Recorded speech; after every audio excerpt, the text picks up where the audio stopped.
It has been a heavy week, heavy couple weeks, 3 weeks, month, whatever.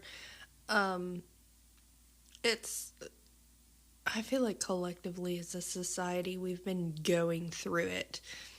Like, whatever side of the aisle you're on, whatever your specific political leanings or whatever, it's been rough lately. And I just want to take a moment to just acknowledge that before we get into anything of the fact that we're all going through it right now.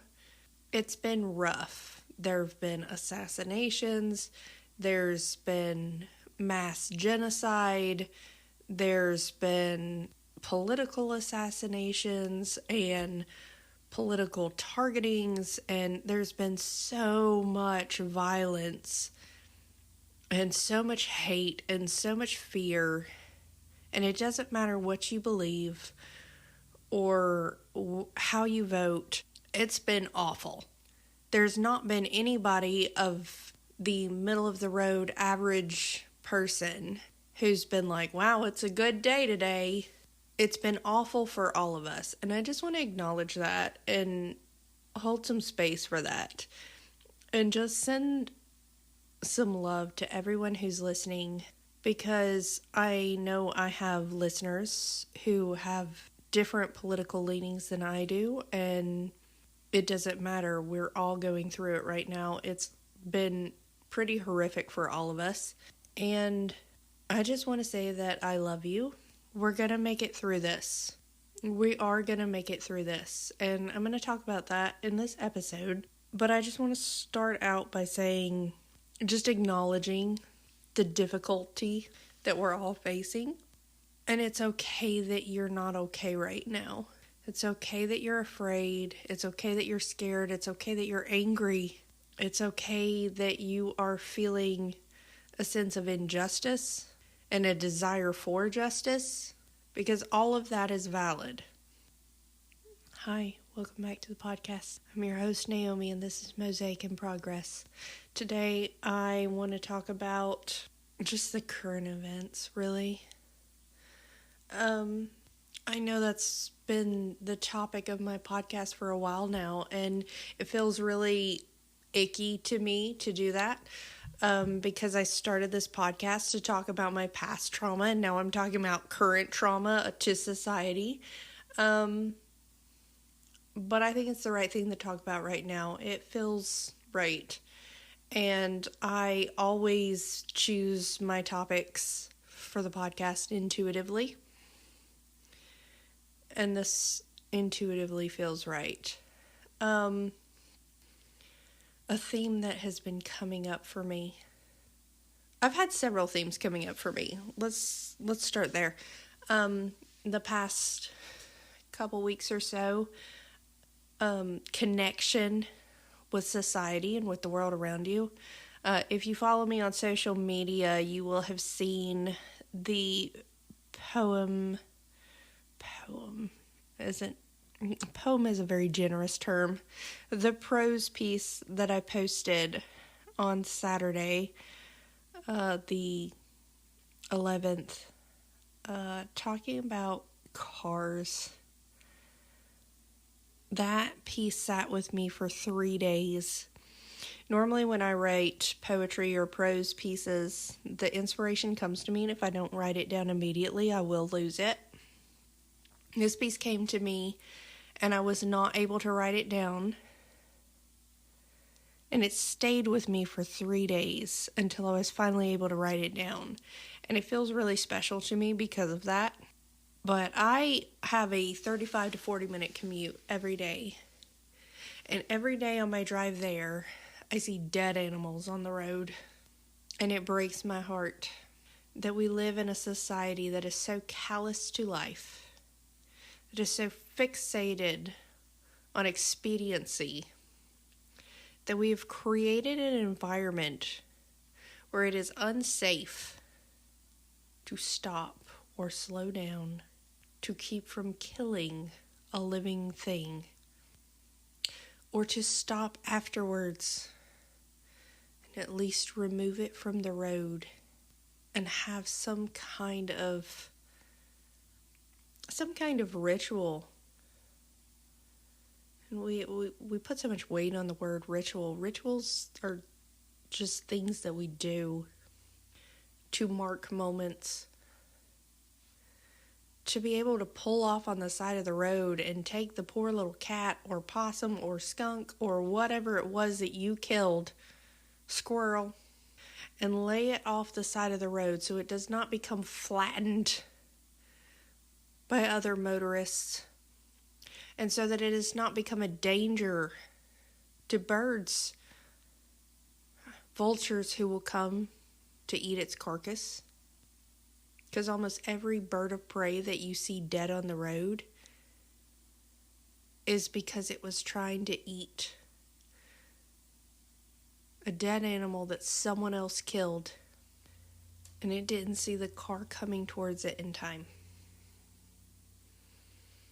You could move it off the road so there's no more loss of life.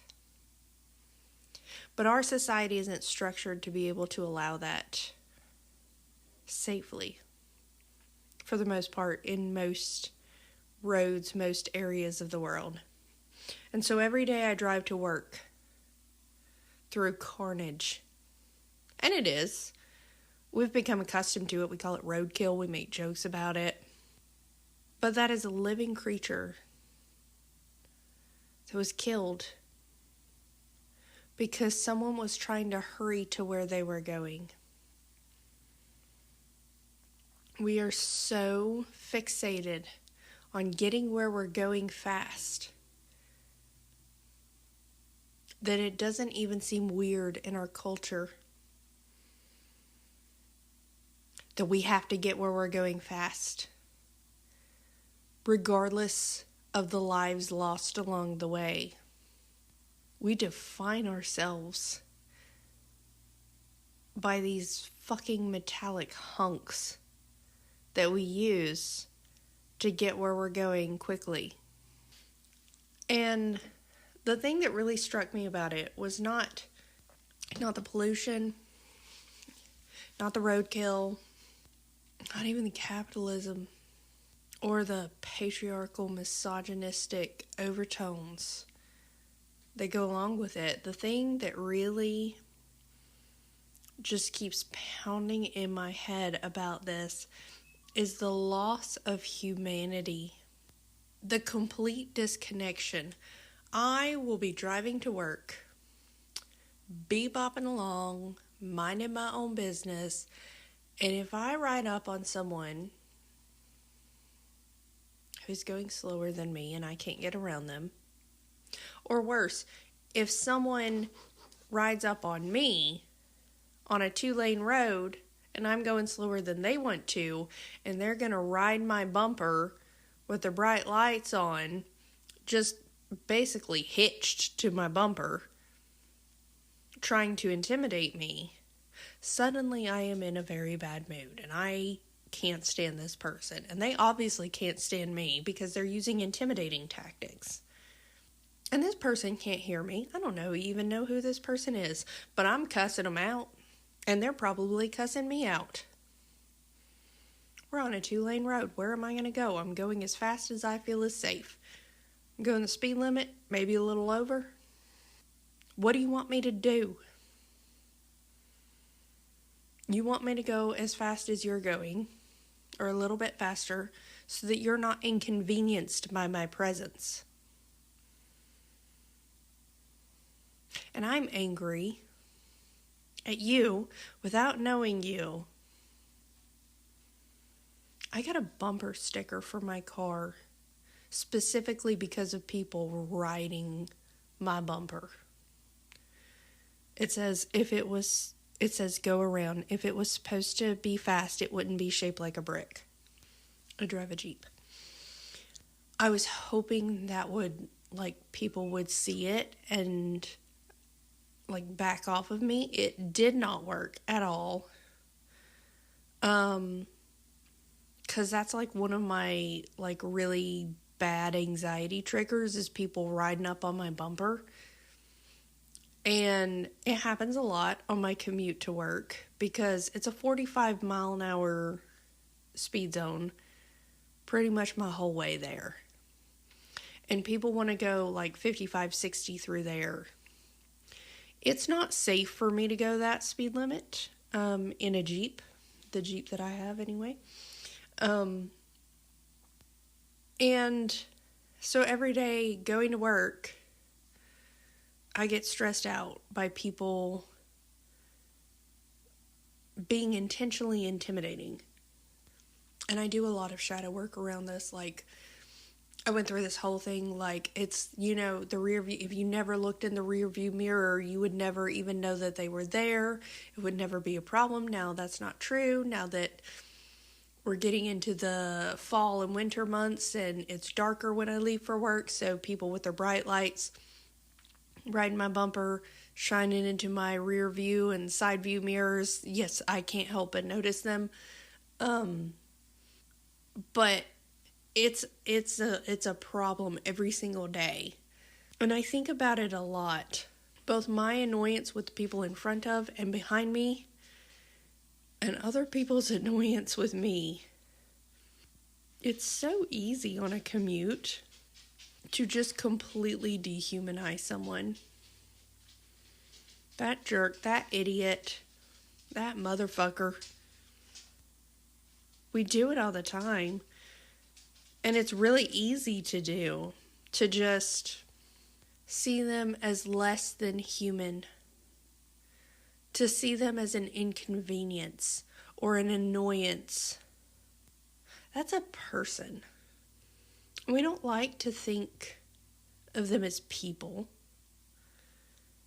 because then we have to check our own attitudes.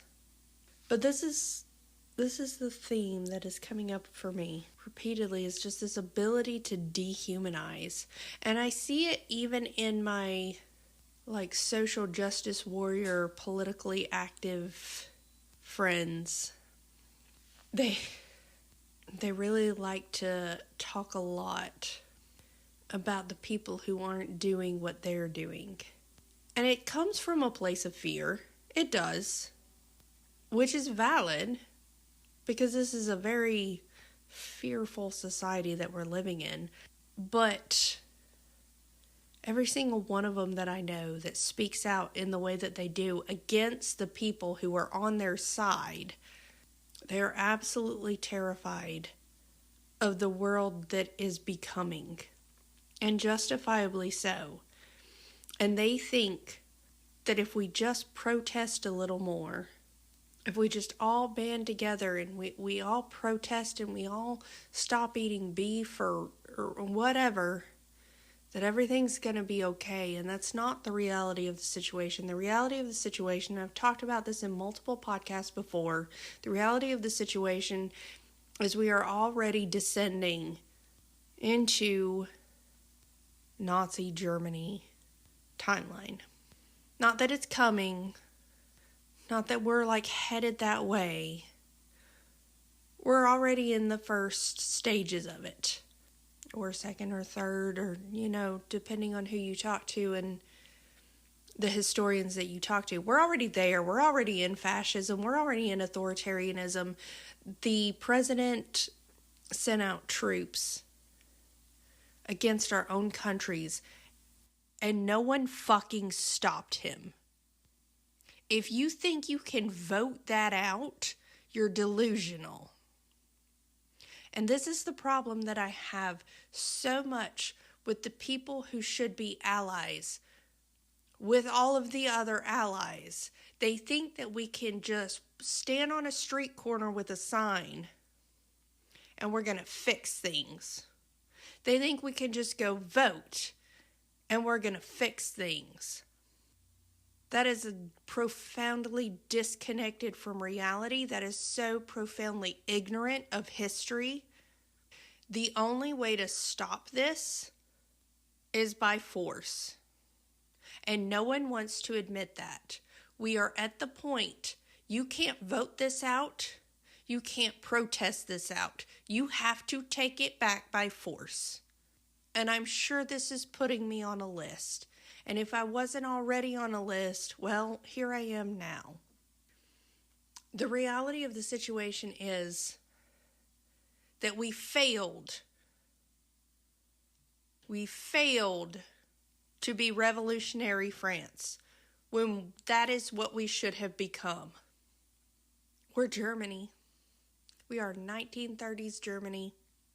We capitulated, we folded, and for some fucking reason we think that if we stand out on a street corner with a sign, we're going to make a difference.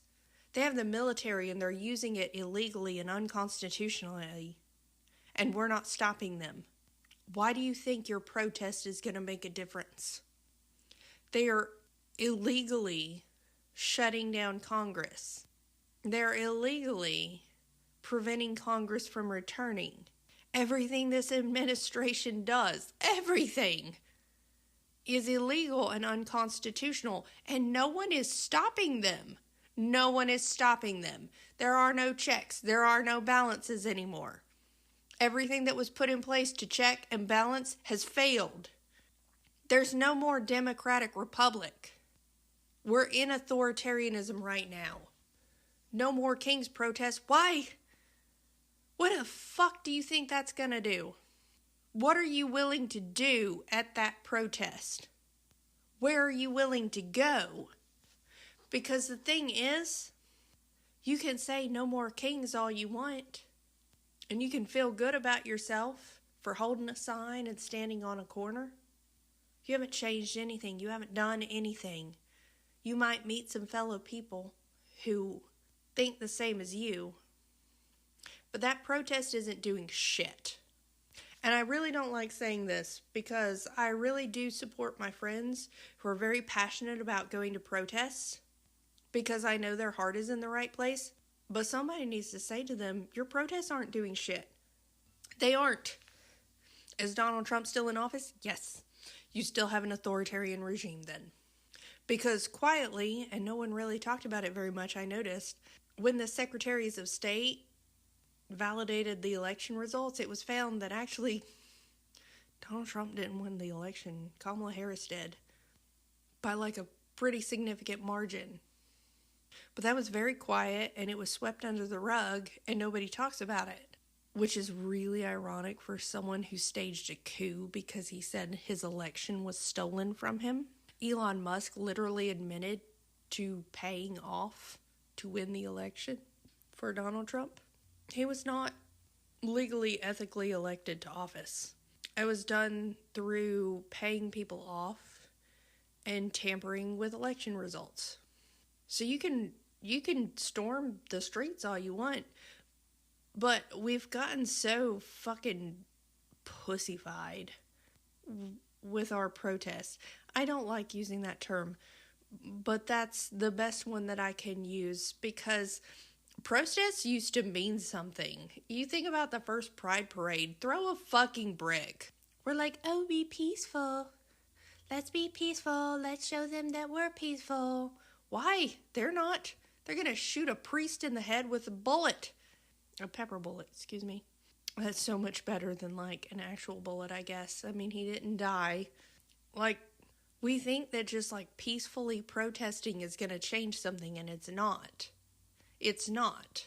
We have an authoritarian government that is not going to kowtow in any way to the demands of the people unless the people put up a fight that they cannot escape from.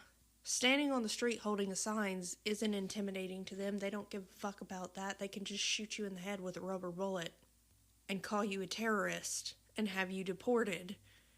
And there's nothing you're gonna do about it. I have heard so much in the last few weeks from my friends in the resistance. So much more than their rhetoric against the administration is a bullying and a targeting of those who are allies who they see as not enough. And I saw a video recently on Instagram from a user, it's Tortilla Wilson, and I'll tag her on my Instagram post to promote this episode.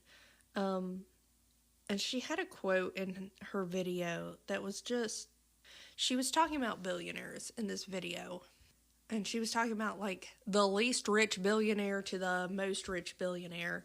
And I ended up getting in somewhat of a argument to a degree with a very close friend of mine about Taylor Swift. And really wasn't an argument so much as I sent her my thoughts and she sent back her thoughts, which were just completely disconnected from the reality of the fact that Taylor Swift is a billionaire and what that means to be a billionaire. And it left me feeling really dysphoric.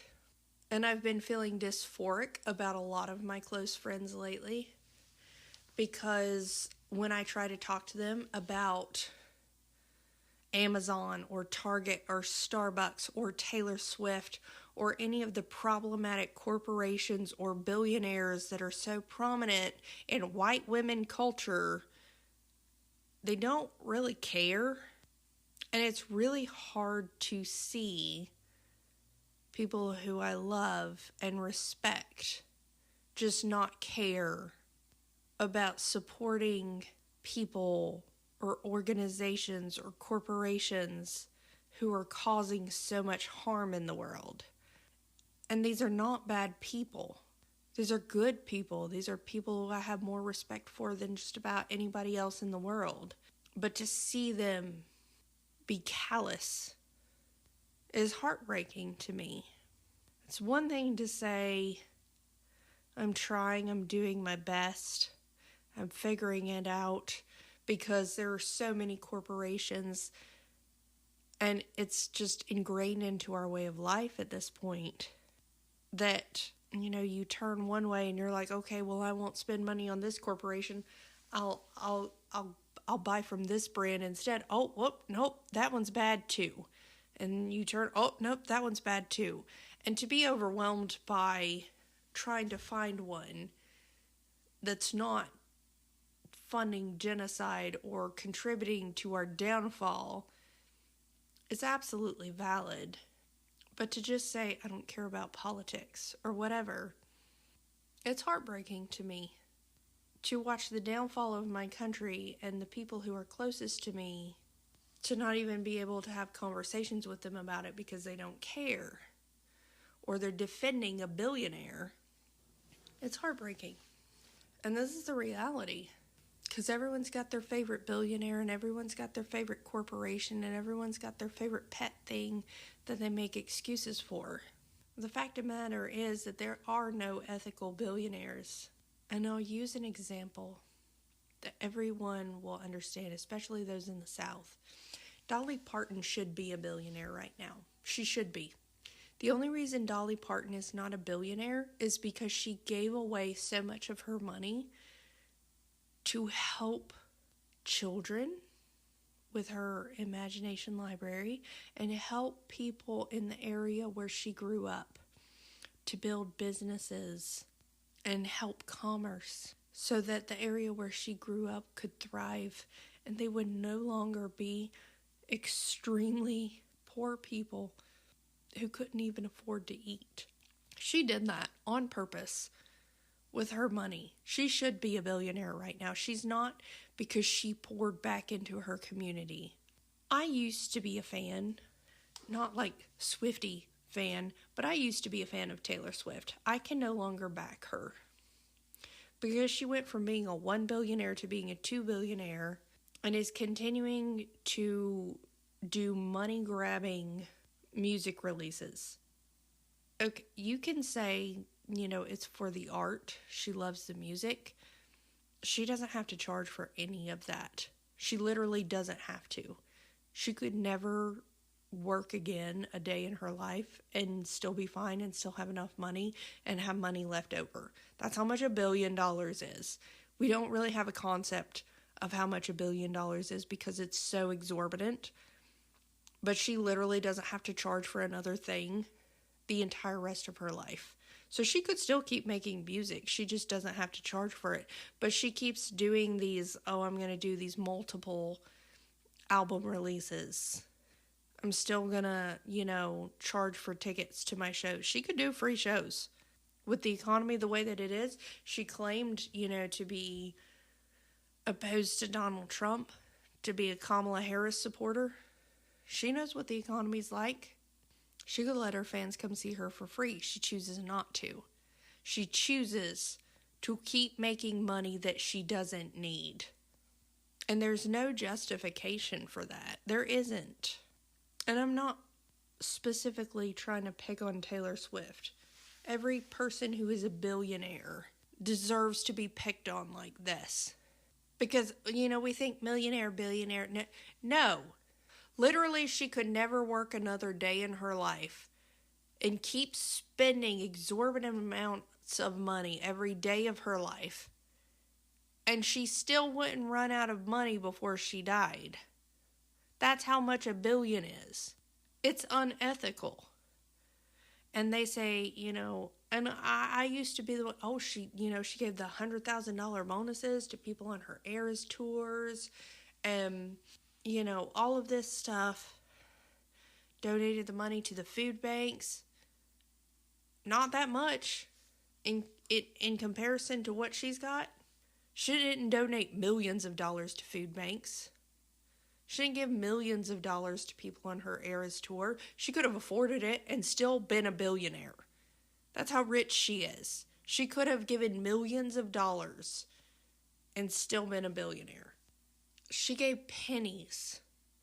She gave halves of pennies. The equivalent of us giving fractions of pennies away is what she did.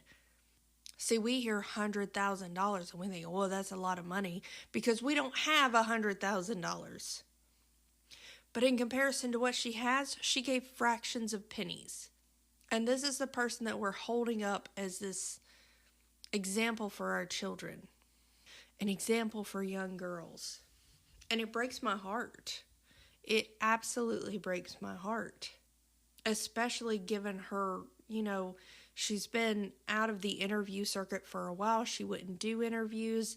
And since she's released her new album, she's going on the interview circuit again. And you see her and there's so much Botox and filler in addition to the boob job. And I'm like, there's a good example for young girls. Just go to the plastic surgeon and the medical esthetician, honey. That's all you need to do to be successful. And I don't mean any shame towards women who do that.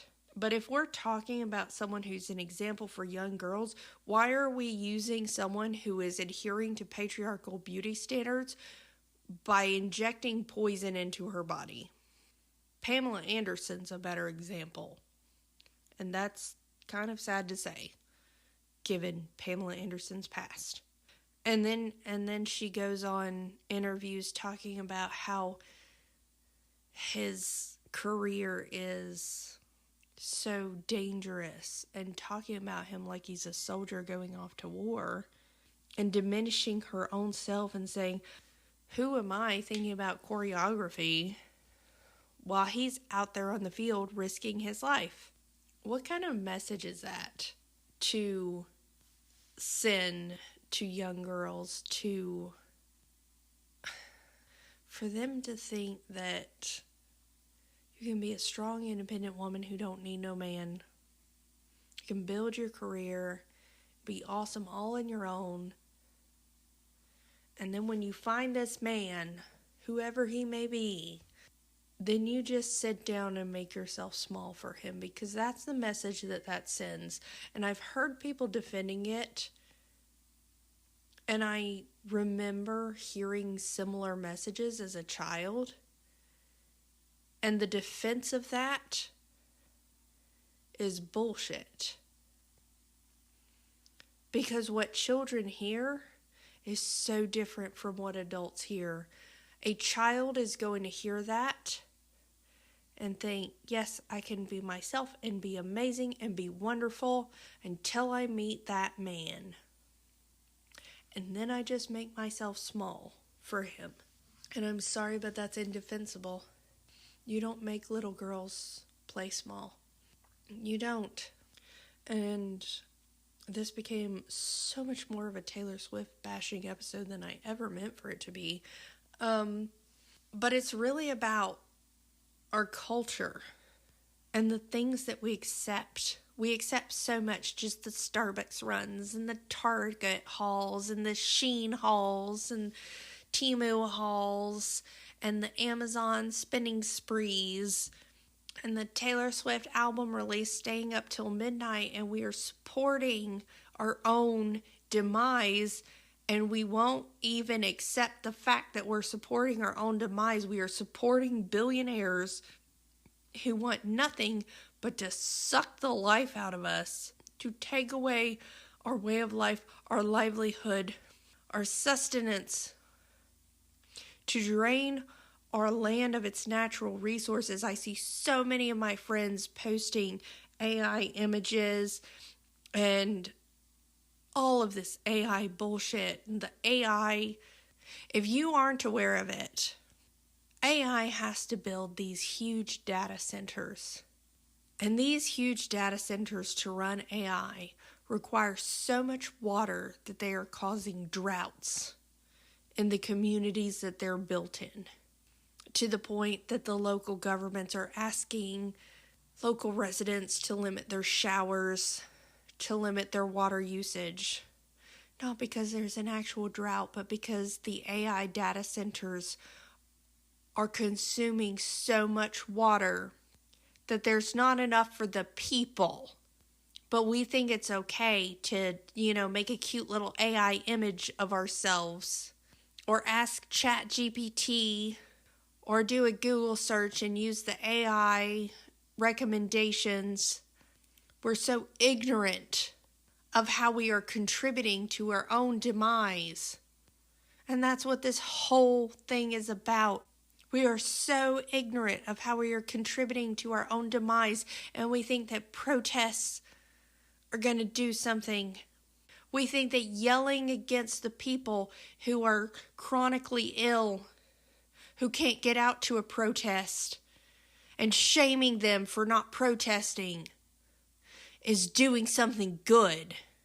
I have heard so much more hate and so much more bashing of people who aren't protesting and people who aren't doing something than the people who are actually causing the harm from those who are opposed to the harm being caused, that it's kind of hard to tell what side you're on. It's really hard to tell what side you're on. And I'm going to send this to my friends who say this all the time, who like to punch to their left and right instead of up. These are the people who you should be holding accountable, not your neighbor who got a hamburger on his way home from work when he should have been boycotting. Thank you, Tortilla Wilson, again, for that. You're missing the fucking point. You're missing the fucking point. You are fighting the wrong people. And you are missing the point that our society has been structured to crush people, to prevent them from rising up. And you shaming people for not rising up in the way that you are able to is shameful and heartbreaking. I think a lot about the things that were told to me in trauma recovery. The shame dies when stories are told in safe places. You're shaming people rather than empowering them. And there's a huge difference. You're not calling people to action. You're not empowering people. You're not building community. You're shaming people because you are fucking terrified, rightfully so. Absolutely rightfully so. You're fucking terrified. And instead of lashing out your anger toward the people who are making you afraid, you are lashing it out toward the people who you perceive as not doing enough. And that is by design. That is exactly what the people who are oppressing you want you to do. because you're putting so much energy into telling the people who have chronic illness that they're not doing enough, that you don't want to hear their post. I saw someone post this today. It was a repost, something that said, oh, the person who on the left who sends you the doomer post about Trump but never goes to protest. And it was just this person shaking their hand and saying, go away, basically. Good job. Most of us can't access health care in this country. I remember when I was growing up, because my dad had really good insurance and both of my parents had chronic health issues, that we went to doctors all the time. My parents had like monthly checkups basically, and they took us to the pediatrician all the time, and we got regular dental visits and stuff like that. I can't afford that now. My teeth are falling out of my head. It's fucking embarrassing. I don't smile like a real smile anymore because my teeth are rotting out of my head because I can't afford dental care. I have a dental plan through my work. I still can't afford the dental care that I need. I can barely afford groceries and utilities. I am exhausted 100% of the time. I have multiple chronic illnesses. And the things that I see come across my feed from the people who should be my allies are shame posts about not protesting. I can barely get through my work week. My house is in disarray. I can't keep up with my dishes. I can't keep up with my housework. I can't keep up with anything that I'm supposed to keep up with. But I'm supposed to find the funds and the energy to go stand on a street for several hours in the heat on concrete with all of the problems that I have with my back and my feet and all of my other problems, to just stand there and yell at people. And I'm a bad person because I'm not doing that. You know what I do? I build community, and I'm going to leave it at that because I'm not going to brag about myself. And the things that I do, the things that I push myself to do, because I hear people bragging about what they do to build community and the little things that they do and the sacrifices that they make. But I'm a nurse, and I know a lot of people who need nursing care and can't afford it, or their insurance doesn't cover it, or it's just not a thing that is available to people for what they need. I do it for free after I've worked my shift. But I guess I'm a bad person because I don't make time on the weekends to go hold a sign for people who aren't going to pay attention and a movement that's not going to move. When you decide to storm the Tennessee Capitol building and tell them to do what we elected them to do, call me, I'll be there. 'Cause that'll actually do something. Or the Washington Capitol, either one. You know, when you actually decide to show up and make a show of force to tell our elected representatives that they better do what we elected them to do, I will be there. But you're standing on street corners where nobody's at but the common people, and they're either laughing at you or just giving you thumbs up. Your protests are ineffective. And they're not backed up by anything. And nobody likes to hear that. And it's an ugly statement. But this is where we're at. That we think that if we make signs and stand on a street, we're doing something. And you're not. Make a plan. Organize. Actually do something, because you can. You can make a show of force and you can actually make change. You're just not using your power to do it. And you're using so much of your power to shame those who are not beating their heads into a brick wall like you are. As someone who was raised evangelical, I cannot help but look at the world around me and think we're at the end times. But as someone who was raised Church of Christ, evangelical, I also know that the end times are just the tarot death card. It's not the end of the world. It's just the end of mine. And my world has ended many, many times and begun again the next day. All I have to do is breathe and be present and show up with love. And the love that I showed up with today was very Kali-esque, because I fully intend to send this to the people who have been causing harm. And maybe those friendships will end, and maybe those people will wake up. I don't know what the result will be, but my intent is always love and truth, and you cannot have one without the other. I know this is a very difficult time for everyone, and I mean that very sincerely, because my podcast has in recent months been very left-leaning and left-focused. But I know I have right-wing listeners, and I know it's not easy for you either. I know that you are dealing with a horrific economy, and as someone who was on the right wing, I know the fear that you are experiencing with wondering what these, quote, terrorist organizations are going to do, because I know the rhetoric that is being sent to you about them, that Antifa is an organization. It's not. And all of this, we're just being pitted against each other so much. We're just continually being pitted against each other, from right wing to left wing, and even left wing within left wing, with people saying you're not doing enough, you're not protesting enough, and everything. We're just constantly being pitted against each other, and we're falling for it over and over and over again, rather than focusing on the goddamn boot on our necks. Just look up. Look up.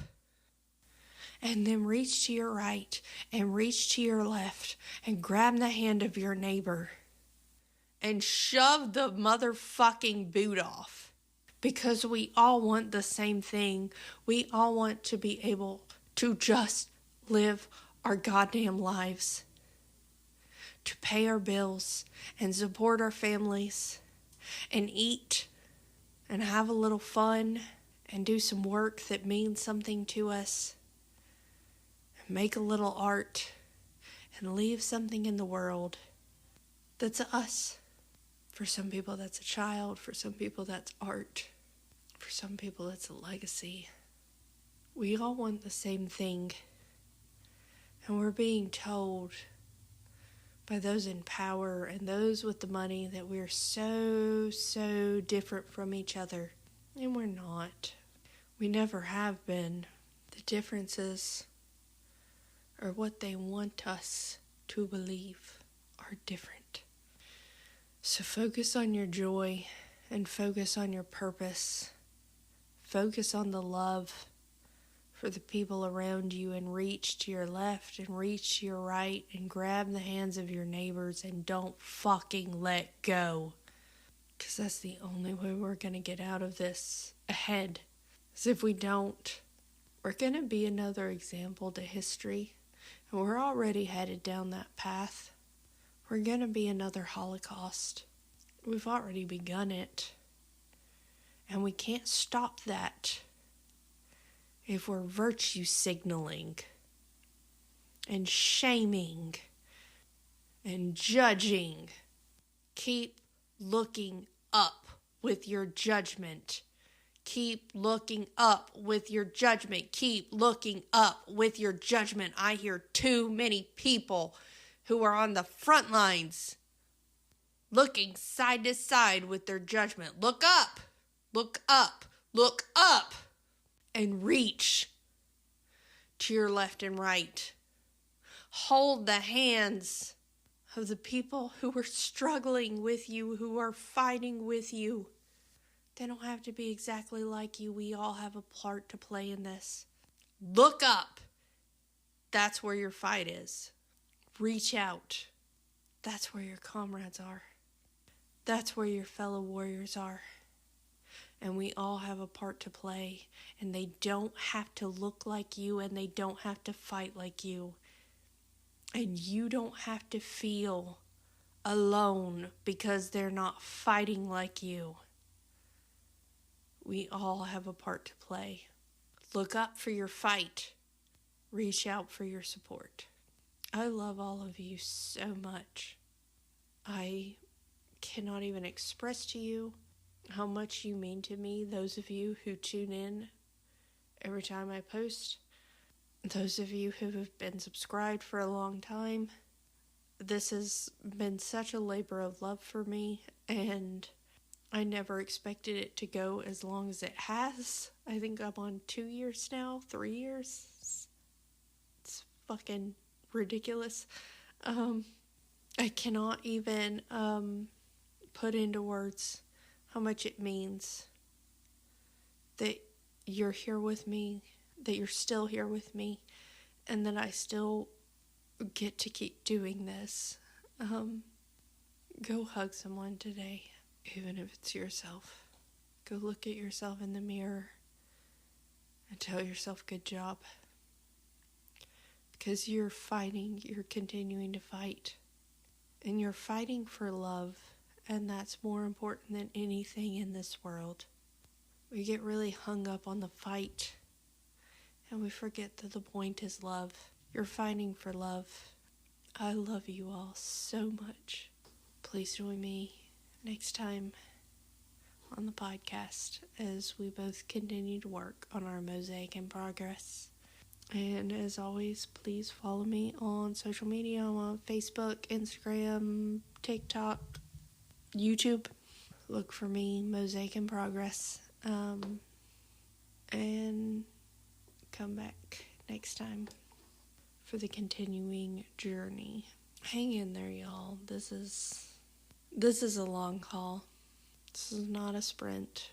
And those who could have fought it, who were in positions to fight it, chose not to fight it in any real way.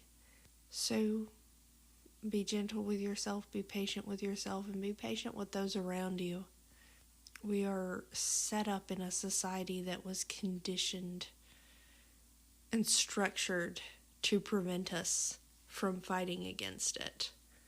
Like, literally, our nutrition, our societal structure, everything is structured to keep us from fighting. So if you're feeling frustrated for those who are not fighting with you, just find some empathy and compassion. There's a lot that is stacked against them, but don't ever give up. I love you all so much, and I will see you next time on the podcast as we both continue to work on our mosaic in progress.